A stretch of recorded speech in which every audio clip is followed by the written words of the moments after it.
E aí galera, agora que já sabe tudo sobre poluição, quer ficar por dentro dos outros assuntos de ecologia que mais caem no Enem? Então solta a vinheta e vem comigo.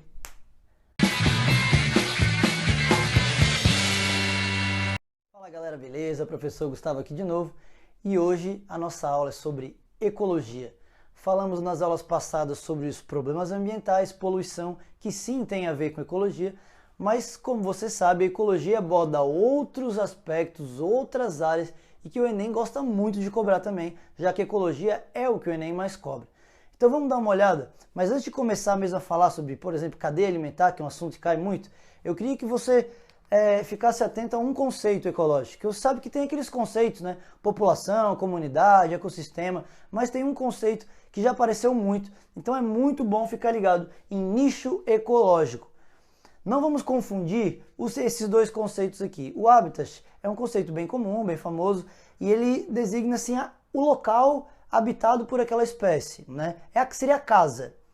Já o nicho ecológico é o papel desempenhado por aquela população, por aquela espécie, dentro do seu local. Então, o nicho ecológico aborda aspectos do dia a dia daquela espécie, como por exemplo, o que ela come, ou se ela tem predadores, quais são seus predadores, quais são suas presas, onde é que ela se esconde, né, constrói seu abrigo, seu ninho, enfim, época de reprodução, se é um animal de hábitos diurnos, noturnos, enfim, qualquer aspecto relacionado ao seu dia a dia, ao que ela faz, ao papel desempenhado por ela dentro do seu habitat, isso é um nicho ecológico. Então o nicho ecológico ele engloba todos esses fatores e por isso é um conceito tão importante. A gente precisa conhecer o nicho ecológico de uma espécie para poder, por exemplo, bolar estratégias de conservação ou entender por que ela tem se tornado uma espécie praga, invasora, enfim, que são assuntos que a gente já vai abordar. Então fica ligado no nicho ecológico. Mas fala então assim, ó, por exemplo, olha só essa imagem. Essa imagem ela nos mostra que diferentes espécies podem viver no mesmo local, então elas têm o mesmo habitat, mas elas têm nichos ecológicos diferentes ali dentro. Então, cada um ocupando uma área diferente, se alimentando de coisas diferentes. Então, nós temos isso. Espécies, populações ocupando nichos ecológicos diferentes, apesar de estarem vivendo no mesmo local. Beleza? Falando um pouquinho de nicho ecológico, falando um pouquinho de alimentação, nós temos cadeia alimentar, que é um assunto muito frequente no Enem. Galera, uma cadeia alimentar ela nos mostra o fluxo unidirecional, então uma direção, foi algo que já aconteceu, de energia e de matéria. E temos que entender quais são os componentes básicos de uma cadeia alimentar. Toda cadeia ou toda teia, que uma teia seria a junção de várias cadeias, né? Então mostra as várias possibilidades desse fluxo, toda cadeia começa com um organismo chamado de produtor, que ele é um autotrófico, ele produz o seu próprio alimento, produz matéria que depois servirá como fonte, como base para sustentar todo mundo dentro dessa cadeia, que seriam os consumidores. Então aqui nós temos um produtor, ele está ocupando o primeiro nível trófico dessa cadeia. Esse produtor serve de alimento para o que a gente chama de consumidor primário, que seria no caso um herbívoro, nesse exemplo que nós estamos dando, que ocupa o segundo nível trófico dessa cadeia. Então, portanto, ele é um consumidor, já que ele não consegue produzir por si só, então ele vai ter que consumir. Esse consumidor primário serve de alimento para um secundário, que está no terceiro nível trófico, o secundário serve de alimento para um consumidor terciário, que está no quarto nível trófico, e por aí vai. Então nós temos produtores, consumidores e temos decompositores fazendo parte disso também. Os decompositores têm um papel fundamental, porque o que nós estamos observando, o que circula numa cadeia alimentar? Energia e matéria. Vamos entender uma coisa, um produtor ele produz a sua matéria, ele pega substâncias inorgânicas e consegue produzir substâncias orgânicas, então ele está produzindo o seu corpo, produzindo sua matéria. Parte dessa matéria é incorporada por um consumidor, para poder construir também, para poder crescer, para poder realizar suas atividades, ele vai ingerir, vai consumir. Então existe a transferência de parte da matéria do corpo de um indivíduo para o outro que está se alimentando. Transferência de parte, porque tem uma parte que não é aproveitada. O que acontece com essa matéria que não é aproveitada? É decomposta. Ou o que acontece quando cada um desses componentes de uma cadeia morre? Vai se decompor. E aí um decompositor é aquele que pega toda essa matéria orgânica, quebra e transforma em inorgânica novamente e deixa aquilo disponível para um outro produtor pegar e construir o seu corpo. Então, vocês estão entendendo que a matéria ela é cíclica? A matéria ela nunca se perde, ela apenas se transforma. Então, o comportamento da matéria sempre é cíclico. Já o comportamento da energia não, porque como vocês sabem lá da física, não existe um sistema perfeito de conservação de energia. Então a energia, ela vai sempre se dissipando, cada indivíduo perde muita energia para o ambiente o tempo inteiro, ou gasta muita energia. Então quando um consumidor, por exemplo, secundário, viesse alimentar do consumidor primário, ele não vai conseguir ter para ele toda aquela energia que o primário tinha absorvido do produtor, porque boa parte já foi perdida por ele, já foi gasta.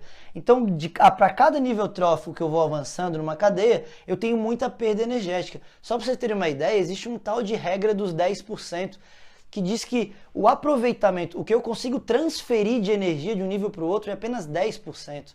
Então isso é muito pouco. Isso explicaria por que não existem cadeias alimentares muito longas, assim, né, que a gente vê sexto, sétimo, oitavo nível trófico, porque o aproveitamento de energia ele não é adequado. Então o que nós temos aqui são componentes básicos e uma cadeia nos mostra o fluxo unidirecional de energia, que vai diminuindo ao longo do processo, e de matéria, que possui um comportamento cíclico. Beleza? Um outro assunto fundamental é o de relações ecológicas. Nós temos aqui nessa tabela os diferentes tipos de relações ecológicas e vocês sabem que isso é subdividido em alguns grandes grupos, portanto, uma relação harmônica e uma desarmônica. A harmônica é aquela onde nenhum envolvido naquela relação pode sair prejudicado, e na desarmônica é o que pelo menos alguém vai acabar se dando mal, vai se prejudicando. Uma relação ecológica também pode se dar entre indivíduos da mesma espécie, portanto nós temos uma relação intra significa dentro, intraespecífica, ou interespecífica entre indivíduos de espécies diferentes. E o que é legal vocês lembrarem de relações ecológicas é pegar exemplos de cada relação. Um exemplo, dois, depende, porque vocês sabem que os exemplos eles não variam muito. Vocês devem ter visto várias questões sobre isso já, vocês têm o material didático de vocês, foram procurar na internet, e os exemplos são sempre os mesmos. Então, se você souber ficar ligado nos exemplos, vai ficar mais fácil para entender que relação é aquela, se é harmônica, desarmônica, se é intraespecífica ou interespecífica. Beleza? Vamos dar uma olhada então um pouquinho em cada uma delas? Vamos começar aqui pelas harmônicas.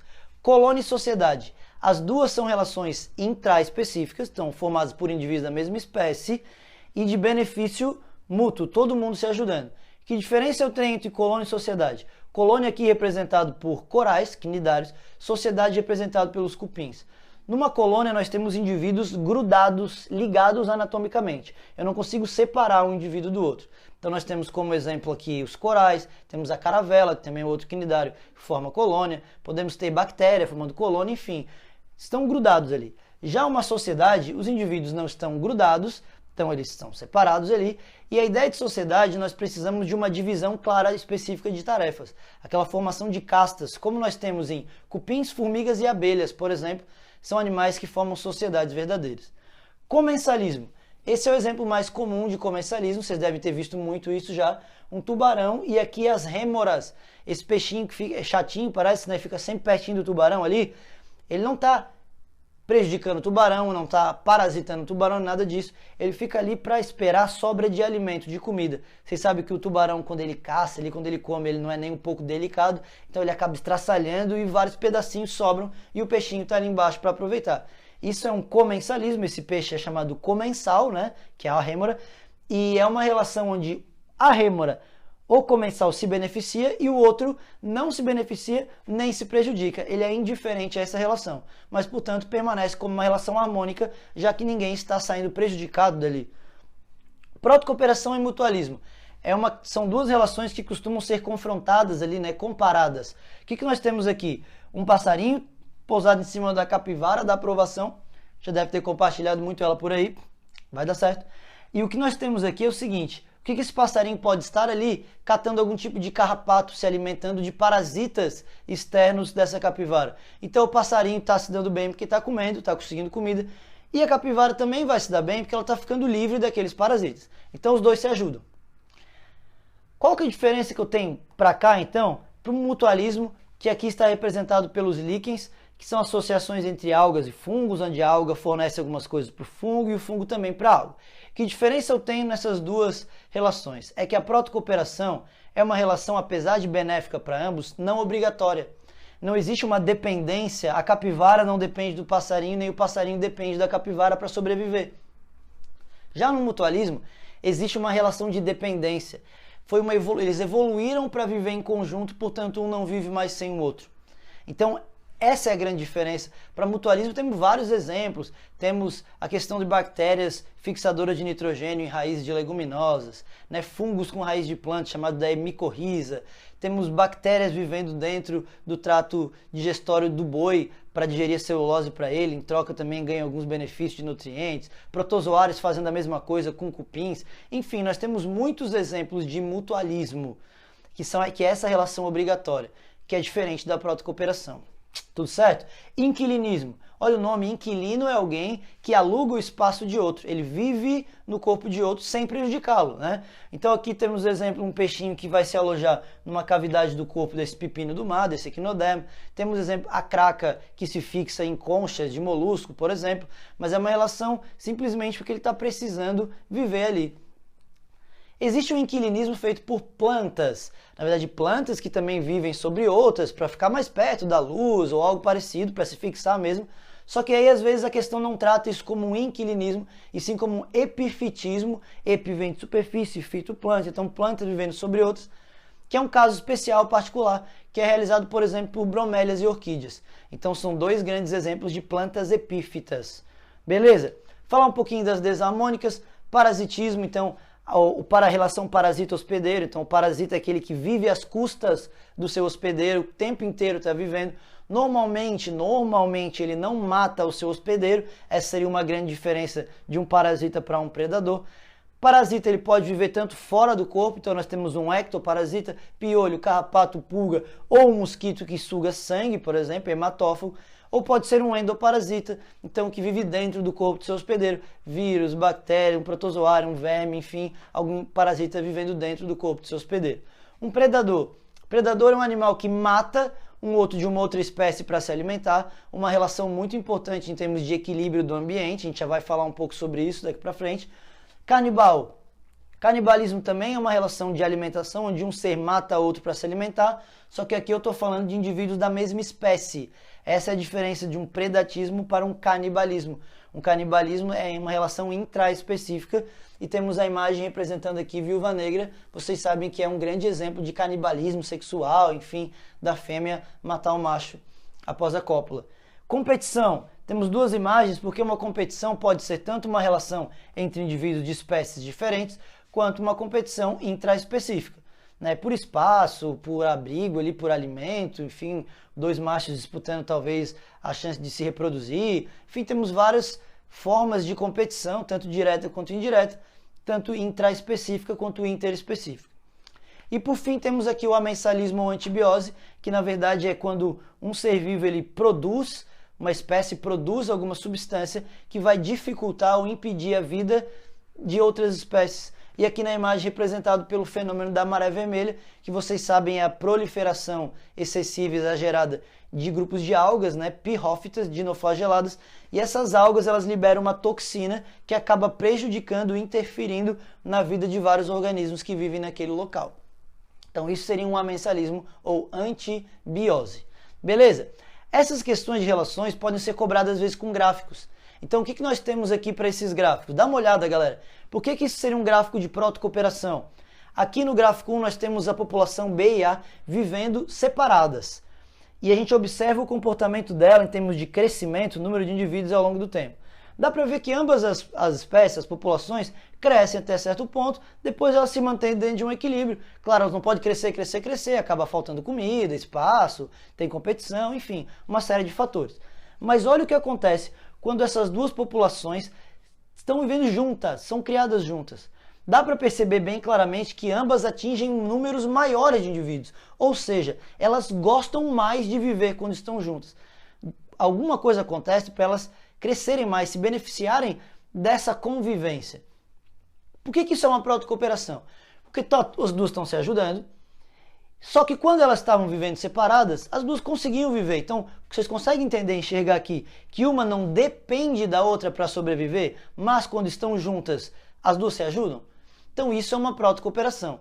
Olha a diferença que existe para gráfico de protocooperação para gráfico de mutualismo. Olha só, galera, aqui nós temos um mutualismo. As duas populações, quando vivem separadas, elas não conseguem viver, não vão para frente, acabam morrendo. Já quando elas estão juntas, ambas se ajudam e conseguem crescer. Então, que relação é essa? Mutualismo. Porque se vocês conseguirem visualizar agora a relação de dependência, a espécie A depende da B para sobreviver, e vice-versa, né? Elas não conseguem viver separados. Isso é um mutualismo. O gráfico de predação, predatismo, ele é muito clássico e você vai enxergar sempre uma oscilação. Predador e presa, um controla o tamanho da população do outro. Se a gente pegar qualquer ponto do gráfico aqui, ó, essa curva em azul, representando a presa, em vermelho o predador, olha só, o que acontece quando a população de predadores está crescendo, aumentando demais? Eles vão comer muito. Então a população de presas começa a cair muito rápido. Cair que à medida que a população de predadores cresce, a de presa vai caindo. Só que vocês conseguem entender que se eu tenho muito predador e pouca presa, vai faltar comida para esse predador. Logo, o que nós vamos observar logo na sequência? Uma queda da população de predadores. Quando a população de predadores começa a morrer, aí isso é um alívio, a população de presa começa a respirar, crescer melhor, comer mais e se reproduzir, e ela sobe de novo. Então nós temos essa oscilação. O que é diferente de um gráfico de competição, que também é muito cobrado, que nos mostra o seguinte, é bem clássico isso. Dá uma olhada para esse gráfico aqui, ó. Nós temos a população de um paramécio vivendo sozinha. Paramécium aurelia, Paramécium caudato, portanto duas espécies diferentes, quando elas são criadas isoladas. Ambas crescem até chegar a um certo ponto ali, que estabilizam o tamanho da população. Só que o que acontece quando a gente cria elas juntas? Paramécium aurelia consegue crescer e por algum motivo o Paramécium caudato é levado à extinção, desaparece. E aí tem gente que tenta enganar você numa questão e falar que isso é uma predação, predatismo, como se Paramécium aurelia, essa fosse predadora do outro. Já viu que não, né? Porque o gráfico de predação ele tem que ter uma oscilação, não tem como uma população de predador só crescer, de presa só cair e o predador continuar se dando bem, sendo que vai faltar comida para ele ali. Então o que acontece é que quando eu botei as duas juntas, elas começaram a competir por aquele espaço, por aquele mesmo alimento que estava sendo fornecido e Paramécium aurelia era uma melhor competidora. Já que ela era uma melhor competidora, nós teremos o princípio da exclusão competitiva ou princípio de Gauss, que diz o seguinte: se duas espécies têm nichos ecológicos muito parecidos, elas vão acabar competindo. Uma vai ser melhor competidora. E a que for pior competidora, ela tem basicamente três destinos, ou três possibilidades. Ou ela se muda de lugar, vai para um outro lugar para fugir dessa competição, ou ela passa a explorar um nicho ecológico, ela modifica o seu nicho ecológico. Como assim? Passa a comer outra coisa. Já que elas estão competindo por aquele alimento, e ela está perdendo e ficando sem comida, vai comer outra coisa. Então, se ela não mudar de lugar e não passar a comer uma outra coisa, ela será excluída competitivamente. Ela será levada à extinção por competição. Então isso é o princípio da exclusão competitiva. Ficou tranquilo? Ficou claro? É um princípio importante, já que a competição é uma relação muito presente na vida dos animais. De plantas também, claro, dos seres vivos como um todo. Aí assim, galera, falando em competição, falando em predatismo, em relações ecológicas, o Enem já cobrou isso aqui várias vezes. Nós estamos atravessando um período de extinção de espécies em massa. Muitas espécies desaparecendo, sendo extintas por diferentes motivos, muitos deles com influência do homem, né? Então o Enem já cobrou isso. Um dos motivos da extinção de espécies em massa que nós estamos observando é a invasão de espécies. Tá? Nós temos espécies exóticas. O que é uma espécie exótica? Uma espécie que não é natural daquele local e ela chega de fora por algum motivo, ou chegou sozinha, ou o homem trouxe de maneira intencional ou acidental, mas enfim, agora ela está fazendo parte daquele ambiente. Isso é uma espécie exótica. Se ela se inserir nesse ambiente sem causar nenhum tipo de desequilíbrio, beleza, não existem maiores problemas, ela está ali, vai se inserir, vai fazer parte. O problema é que às vezes essa espécie exótica, ela vira uma praga. Ela passa a se reproduzir e se espalhar demais. desequilibrando aquele ambiente, excluindo espécies nativas, e aí ela se torna uma espécie invasora. E esse é o problema. Isso que tem levado muitas espécies à extinção, à invasão de espécies. E por que uma espécie pode se tornar uma invasora? Normalmente ela se torna uma invasora por conseguir driblar ou vencer alguns fatores que o ambiente impõe como restrição para espalhar demais. Como, por exemplo, predadores. Uma espécie chega de fora, às vezes, naquele local que ela chegou novo, ela não tem nenhum predador. Então ela ela tem uma possibilidade maior de se espalhar, já que ela não tem um predador. Às vezes ela vem de fora e naquela região não existem parasitas para ela. Então é um outro benefício. Ela pode ser uma melhor competidora que as outras, então come primeiro e vai excluir as espécies nativas. Enfim, existem uma série de fatores que podem fazer uma espécie se tornar uma invasora. E aí nós temos aqui alguns exemplos, a maior parte deles problemas do Brasil, espécies, então caramujo africano, coral-sol, javali, tigre d'água americano, rã-touro, mexilhão dourado, então uma espécie invasora muito importante que a gente tem, pinos, enfim, eucaliptos. Aqui peixe-leão que ainda não invadiu o Brasil, né, apesar de já ter encontrado uma vez mergulhando no Rio de Janeiro, mas acredito que não tenha sido o resultado de uma vinda lá exatamente da região do Caribe para cá, nem nada disso, né? Alguém deve ter soltado aquilo ali, mas enfim, uma das principais espécies invasoras do mundo, preocupa muitas regiões por ser predadora, né? E não ter muitos predadores também, então é bem problemático, mas enfim, todas essas espécies, elas estão trazendo prejuízos para as espécies locais, para as espécies nativas, levando espécies nativas muitas vezes à extinção.